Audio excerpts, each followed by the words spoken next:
आणि माझ्या कुटुंबियावर लावलेले जे आरोप आहेत हे निकालच खोटे आहेत।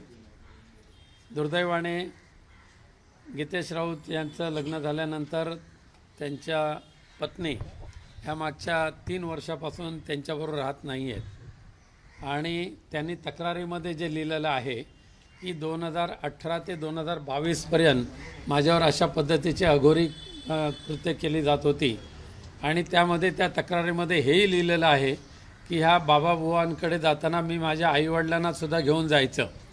मग आईवडील जर तिच्याबरोबर होते आणि 2018 आणि 22 ह्या कालावधीमध्ये जर असे प्रकार होत होते तर ताबडतोब त्यांनी तक्रार का केली नाही? त्याला कोणी अडवलं होतं? त्यांच्यावर कोणी बंधन घातलं होतं? आज 2026 आहे, म्हणजे 22 साली किंवा 2018 ते 2022च्या दरम्यान झालेले हे जे काय असे जे प्रकार आहेत त्याची तक्रार ते 2026मध्ये करतायत।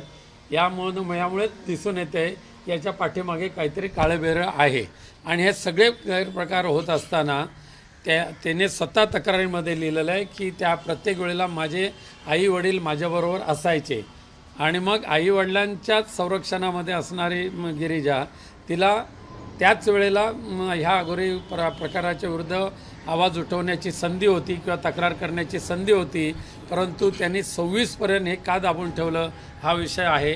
पण त्याचं खरं कारण असं आहे की आता गिरिजा राऊत यांनी DVची सूट फाईल केलेली आहे गेल्या महिन्यामध्ये आणि त्याच्यापूर्वीसुद्धा आमचे वकील आणि त्यांचे वकील यांनी ह्यामध्ये तडजोड करावी DVमध्ये यासाठी काही बैठका घेतल्या होत्या।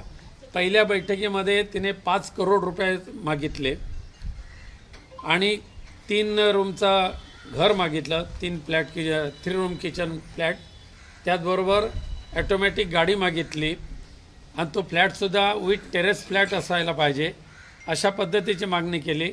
दरमहा 2 लाख रुपये त्याशिवाय खर्चाला मिळाले पाहिजे अशी मागणी केली होती। आम्ही ती मान्य केली नाही।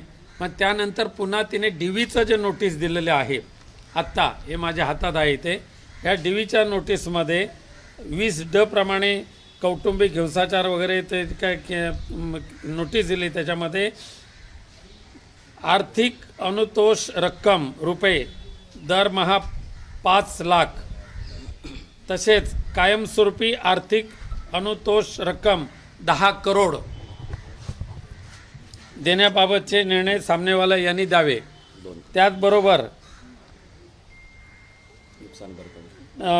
भावनात्मक त्रासापोटी जी नुकसान भरपाई आहे ती सुद्धा 2 करोड, 10 करोड अधिक 2 करोड 12 करोड आणि हे 12 करोड रुपये मागितले DVच्या नोटीसमध्ये आणि त्याशिवाय दरमहा 5 लाख रुपये खर्च मागितलं।